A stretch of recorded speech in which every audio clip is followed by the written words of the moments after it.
Hey, what's up guys? Christian over at Fit Car Stereo. Today we're in a 2002 Audi TT. We're about to swap out this radio. We have another video out there that I don't know why we even put it up, but it's horrible. So we're going to redo this video. This is the radio in a 02 and 03. See, it doesn't have the XM button. 04, 05, 06 has the XM button. Same radio, same everything. Our harnesses are prepared for both Bose and non-Bose. If you read all the radio installation how-tos, they all talk about filters and noise and popping and engine noise. Our harness takes care of all of that.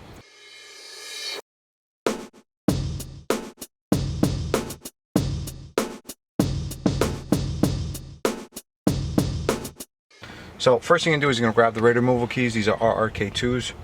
They're sold in a set of 2 or 4. Most Volkswagens use 4.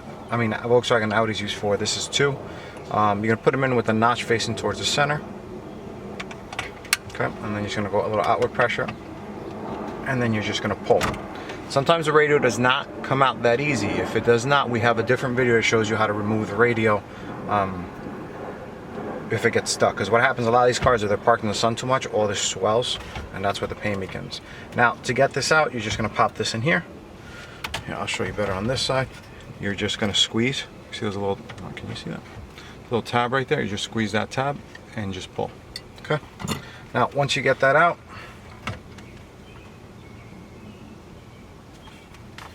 oh, looks like somebody's done something here before. So what they did here was yellow wire goes on this pin. So what they did is they mark where the mute wire is, I guess. There's evidence of an old Nokia car kit in this car, which was really popular when the car was brand new, so that would make sense. Alright, so for the antenna, you're going to take this off. Okay. Now, some of these cars have both antennas. See how this has the second one? I still don't know which one's which. I'm pretty sure that all the 2004s and up have the dual antenna. Now, which ones have the dual antenna? This is a 2002 and it doesn't have the dual antenna, so I'm going to assume that the serious ones have the dual antenna. They're both AM FM if you have the dual. So, alright, so now down here, you're going to remove the power. Okay. Now, if this car did not have Bose, in a Bose car, all the speakers are amplified.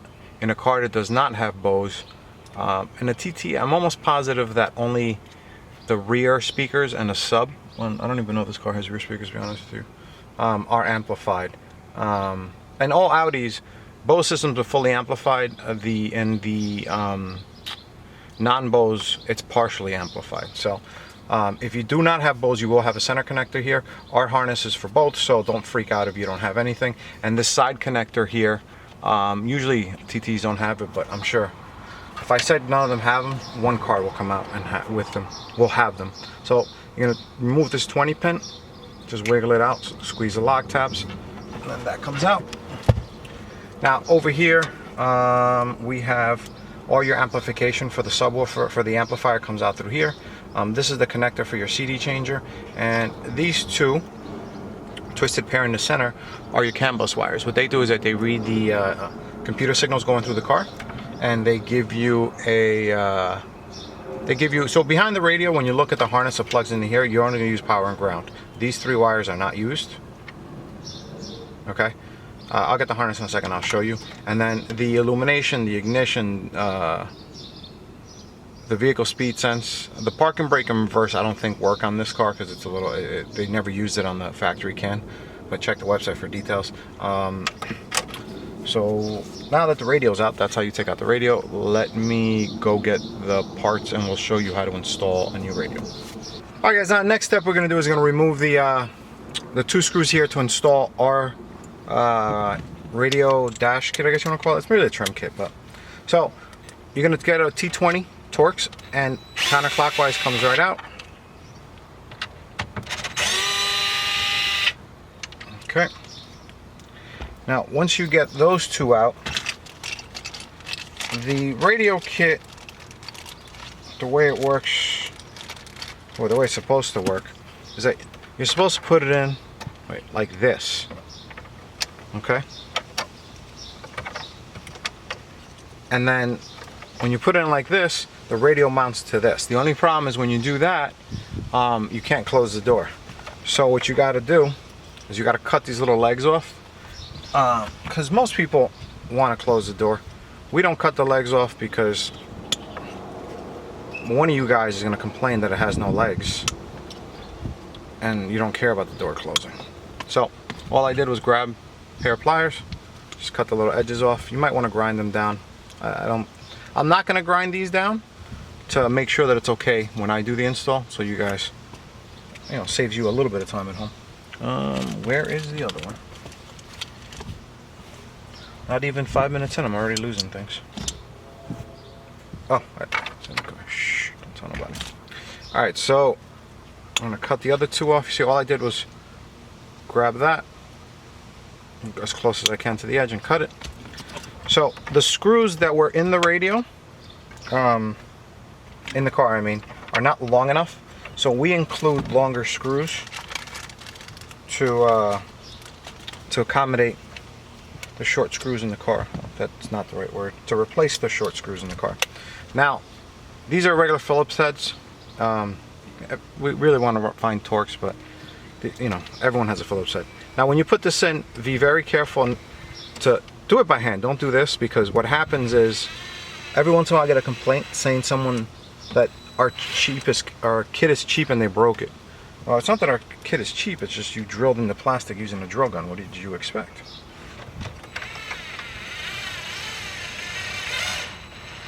Alright, see how beautiful that is? Kidding. So, after you do that, you're going to put this piece of plastic in here, and it's going to make everything beautiful. You may have to adjust the mounts. Let me put the radio in first, and then we'll come back and we'll show you how we'll come back and put in the radio. Alright guys, so now I went inside and got the harnesses. Like I said, this is, we're going to use, if you look at this is an SRWH AUD2 high-low. So SRWH means a smart radio wiring harness, which means it has the box. This box reads your CAN signals. So behind the radio you're going to get power, ground, and CAN high and CAN low. This is data signals, and the rest of these are produced by the box. The box is going to produce the pink one, which is vehicle speed sense, the orange one, which tells the radio dim when you turn on the lights, and the red one, which tells the radio turn on and off with the key, which is sent through the computer signals. It will also send out the pink one, which is vehicle speed sense, but in this car you're really not going to use that because that's more for navigation. And since it's a single DIN slot, there's not too many radios that provide that. Now this is green, is for parking brake, which does not work on this car's CAN. It may work on some of the newer ones, but I don't think so either. This will work like on an 06 A4. And this is the reverse signal that if you had, it tells the radio you're going to reverse the, you know, if you had a big screen in an A4 to do the video as well. Alright, so that's why when you plug into here, the only thing it's getting from here is power and ground. So, because I always get people to tell me this is the wrong harness because it's not fully populated. Now, when you plug this one in, this is the 20 pin. Okay, now the 20 pin, this is fully empty because that's your CD changer connection, which the aftermarket radio doesn't support it. These two are, you know, the CAN signals coming from the car, which is the computer data signals. And then when you go over here, these are your amplifier. So if you have Bose, these are going to be fully populated. If you don't have Bose, you're going to be missing like 2 of them. Okay. So now that we have this here, that's the car side. That's all your car side connections. This is the audio box that has the filters built in. So what this does is that this controls, if you have a Bose system, all your speakers are amplified, so all of these will be active. If you do not have Bose, only the rear will be active. And since the radio to the amplifier is a 4-channel, so once you get to the amplifier, the subwoofer comes off the rears. That's just how that's how almost every Audi works. So we're going to figure out a good home for that. Also, make sure these 2 connectors, eventually we're going to get rid of these. These were for installers, but we've gotten to the point where these have gotten us in trouble with enough consumers. We're getting rid of them. This is very important. You notice how we tag this in pink and some people still forget it? this is your amplifier turn on. So you connect this to the radio harness to turn on the factory amplifier. If you don't turn it on, you won't get any sound. No one ever connects this, even with the pink thing. So that's why we put it in pink, so you don't miss it. These are the loose wires. Like I said, vehicle speed sense is the only one that works, but in most signal DIN radio installation, you're not going to use it. And over here, this is the connector that goes into Blaupunkt radio. So this is designed to go into Blaupunkt. You know, it was started a long time ago because Blaupunkt is, you know, big supplier for German cars. So, but now that people are using Pioneers more, we have converters. So in this car, we're going to use a PMP Pile 0233. That's the correct harness for the DHX8800 BHS we're installing today. So that'll allow you to connect directly into the radio. Let me get the harness and I'll show you. All right, guys, so here I am. In my hand right now, I have both harnesses. As you look, this is the one that came with the Pioneer radio. This is pretty much a copy of it. All the wires are the same, the connector is the same, okay? The only thing is that on this end, we put the proper connectors to transfer our Blaupunkt harness into now a Pioneer harness, okay? So what we do here is this plugs into here to transfer all the speakers, and then this plugs into here, okay? Now, as you can see, it's getting the orange and red from the little box and transferring it all into the Pioneer, okay? These three wires don't get used. On the plug and play for the Pioneer, there will always be a loose wire. That's your amplifier turn-on wire. That gets connected to this amplifier turn-on wire. So what this does is that this gets a signal from the radio when you turn on the radio down through here and sends it to the amp in the back to turn on the factory amplifier, okay? Now, next thing I'm going to show you is the antenna adapter. This car has a AAA VW AUD1. Ooh, I got the wrong antenna adapter. I'll be back. Okay, guys, so now I went to get the proper antenna. This is the Enfig AAA VW AUD1. Most Audi TTs are going to use the AUD2. So what happens is, all right, well, even the radio is ready. So the AUD2 has a connection for this and this. Okay, so both of these are AM FM. On some of the earlier TTs, they only had one. Like I said before in the video, I haven't fully figured out exactly which ones do, which ones don't. And I think it also has something to do with convertible versus hardtop. But if I ever figure it out, I'll put it on the website. You can just pop it out and look. If it only has one, you need the one. If it has both, you need the AAA VW AUD2. Now, if you don't know and you don't feel like popping it out, you can order the AAA VW AUD2 and just leave the second one hanging. It'll do the job. So that's a good idea, good strategy if you don't have the keys or anything. All right, so that goes there. And this wire, what this does is that this turns on the amplifier built into the factory antenna.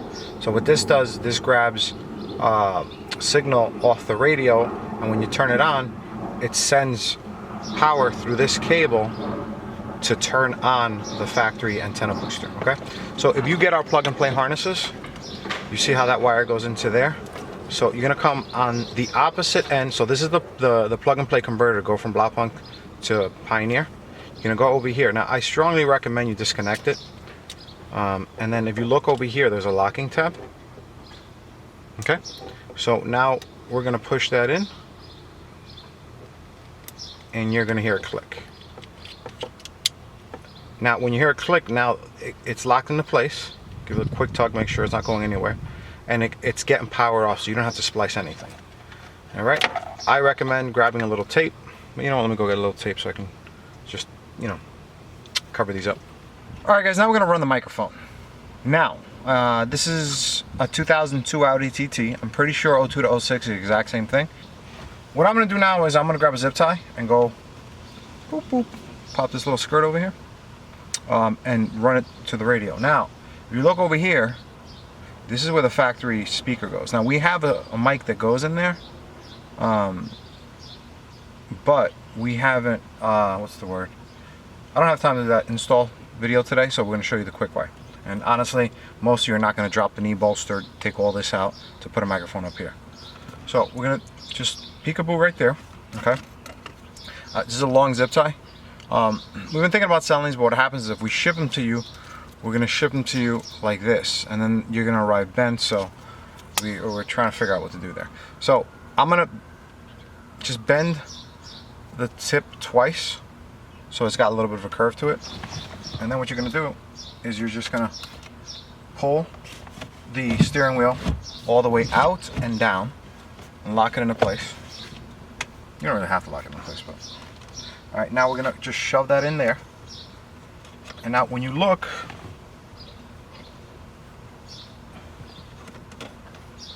you should see it right in the back. And then once you see it, actually went so far that, then you grab it, okay? So now we have it like this. And then the next thing you're gonna do is grab, this is Pioneer. I'm not sure what the other ones come with, but it comes with a little thing of double-sided tape. And then this thing, you unclip, and now you have that, okay? So what you're gonna do is you're gonna grab the wire. Honestly, usually if you buy this at the hardware store, you're gonna buy a bunch of them, so I would cut the head off. We don't cut the head off because we use these so much that if we have to, we cut the head off, but you know, if we don't, we try not to. And of course now I got a big bird's nest of wire. So this is just the easiest way to do it in a TT. This is a convertible, so it doesn't have the microphone location up top. If you watch, you probably have watched one of our videos with a Bluetooth adapter. For that one, we ran a microphone. It was a coupe. We ran a microphone all the way up to the factory location. But for this one, all right, and this car, you guys already have it. You know that this paint comes off the rubber touch paint. So just be light with it. All right. And voila, that comes here. Now here's a tip. There's a lot of stuff going on behind the steering wheel. So what you're gonna do, you know, double side stick here. I'm not gonna show you how to do that because if I gotta show you that, you wouldn't even be able to do this. So what I recommend though is make sure this is snug. Okay, don't have a wire just hanging out behind the steering wheel. And then when you mount it, make sure it's very snug and zip tie it to something back there. So that way it doesn't drop behind there, get caught on the steering wheel while you're turning and cause all types of, it's not gonna cause havoc because this wire's thin enough where it was just breaking too. But yeah, definitely zip tie it to something back there so it doesn't flop around. But yeah, wire mic in a TT, mic wiring in a TT, and we'll be back with the rest of the video and stuff. Alright guys, so I cut it somewhere, I have no idea what happened. So what happened was I put this on here trying to just jam it all in there and it just worked miserably. So I had to take off the tape and get a new piece of Velcro. So what I'm just saying is when you go to put this down here, just put the piece in first. Actually, the length of it's probably better to do it this way.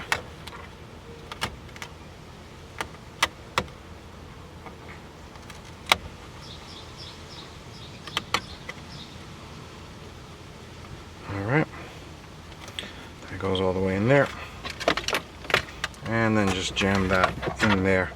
It's just so it doesn't rattle around and make noise while you drive. Alright, so that's that. Now we're going to connect this like we already did over here, the 20 pin.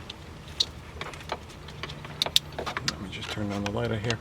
It gets a little bright in there. And then like I said, off this one we're only getting the power and the ground. Everything else does not get used. This car does not have Bose, so this the audio goes into the car through here instead of through the speaker wires. Okay, so the antenna adapter, we're gonna plug that baby up, grab a little tape just to be safe. It clicks into place, but a little tape will prevent a headache in the future. Okay,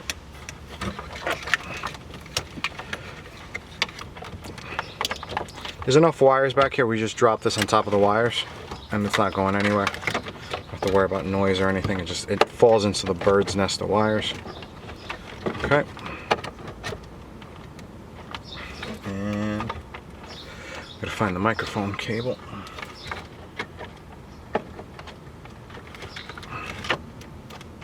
Where is it? It is right here. Okay. So it helps to prep everything. So what I mean by prep everything is to make sure that everything is under this line. Okay, so right now when you go in here, this radio is going to push in nicely in there because everything is below, I guess if you want to be funny about it, below sea level. Okay, so when you push it in, it's not going to get stuck on you. That's very important prep work when you put a radio in, because that way that makes the install a lot easier. Okay, so now we're at the point where we'll put the cage in. Alright guys, so now the cage goes in. Almost all single DIN radios, if you go to switch a radio, stay away from those Chinese brands. Just get like Pioneer, Kenwood, JVC, Alpine, Sony. Get a name brand one. Switch for a single DIN, you're not going to save that much money. And they fit a lot better. I mean, what I mean is that they're a standard size opening. Some of these generic brand radios have funny faces that don't always work right. Now, to be honest with you, you can just leave it here right now. This doesn't even need any tabs bent because it fits so tight. You could literally just leave it, but you know, that's a no-no. Alright, so right here, I'm going to adjust this side of the kit. If you look, alright, so now I'm going to push it towards the dash kit and I'm going to tighten it by hand. Okay, do the same thing on this side. Loosen it up, tighten it towards the dash kit, and then tighten it up. Okay, and then these little caps go on, and these are what make everything look pretty. You can keep the caps on off to the end in case they scratch up. For video's sake, I'm putting them on now, and it's a good thing because I just noticed that not only do you have to go over to the side, you gotta go up a little too. There you go. Yeah, obviously since we didn't have a video for this, we haven't done too many of these installs. We sell a decent amount of kits, but the install part of it, we just haven't done too many of them. And everyone buys the kit and not the wiring harness because we don't have a video on the wiring harness until now. Alright, so that's not. Come on. Ow. Alright, so there goes that. And then, wait, what did I do? Oh, the one and then the other. It just looks a lot better than all the other kits out on the market for the car. Because to me, it's perfect. It matches the car, it matches the radio. It doesn't give you that stupid line that the other ones do. There you go. Nice, simple, and clean. Alright, so now you're going to go in there with your little flathead screwdriver and bend some of the tabs. I have one in here somewhere. Sorry guys, when you do a video, there's a lot of edits and a lot of getting in and out of the car. Oh, let me go find a flathead. I don't know what I did with it. Alright, found it. It was under my foot. So, you're just going to find as many tabs as you can to bend in. Like I said, in this car it's not a huge deal because once you put the radio in, everything spreads out and you probably don't even need to, but if you look at the bottom of this, I'm looking over here, there's not much that it grabs onto. Yeah, if you look at the bottom of this, there's nothing for this to grab onto. You shouldn't have any problems, but I'm not even going to bend these because I feel like if I bend the bottom ones, it might do the opposite. It might actually push it out, so I'm not touching that. Which means you got to pay extra attention to the side ones. Looks like this kit might just grab onto there. Top. Top's a different story. Top has a lot.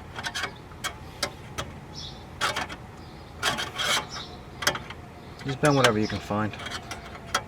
Whoops, that was my head. On the top, I think only the edge ones do something. The rest of them don't do anything. Now this unit has a rear USB that we got to run too, but it has a front one.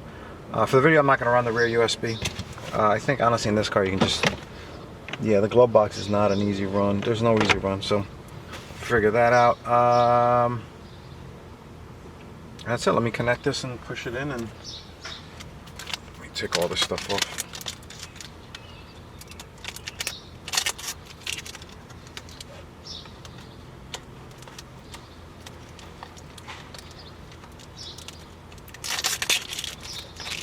Right now, when you go to put in a radio, I recommend take off the trim and the face. Last thing you want to do is put a tiny little scratch doing something when there's no need for it to be on. Take off all the advertising. All that stuff. Alright, so the USB obviously has a front one. Most of the radios aftermarket don't have a front USB. A rear USB don't have a front, so most of you guys don't have to worry about that. But so that's where the mic goes. This is the aux if you wanted to run that. Oh no, sorry, that's a wired remote. So we're gonna do that. That and that. Alright, so what are we doing here? One in the middle. So we're going to do the power cord first because it has the most slack. So that goes right there. And then the antenna, of course I lined up the antenna on the right side and this has it on the left side. No big deal, we'll make it work. So now that I did that, just go back in and flatten out all the connectors. Make sure you got a clean path to push in. It's the most important part about getting the radio in, is just pushing, is making sure that there's nothing behind it. Also look under, make sure nothing's pinned. Okay. Snap, snap. See how easy that was instead of you guys that fight with it. Okay. Oh. And the problem with this radio, most radios have a thinner knob. You see how this knob sticks out like a million miles too far? So the knob sticking out that far does not allow it to close. So when you guys go looking for a TT radio, you got to figure out, you know, this is a Pioneer DH8800 BHS. This is actually a special model. Only like the big box stores like Best Buy can sell it, so we didn't get this radio. But honestly, I didn't notice the thing either. But alright, so when you pop it in, everything's good to go.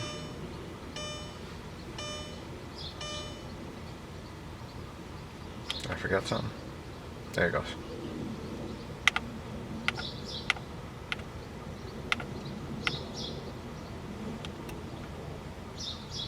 Yep, that's it.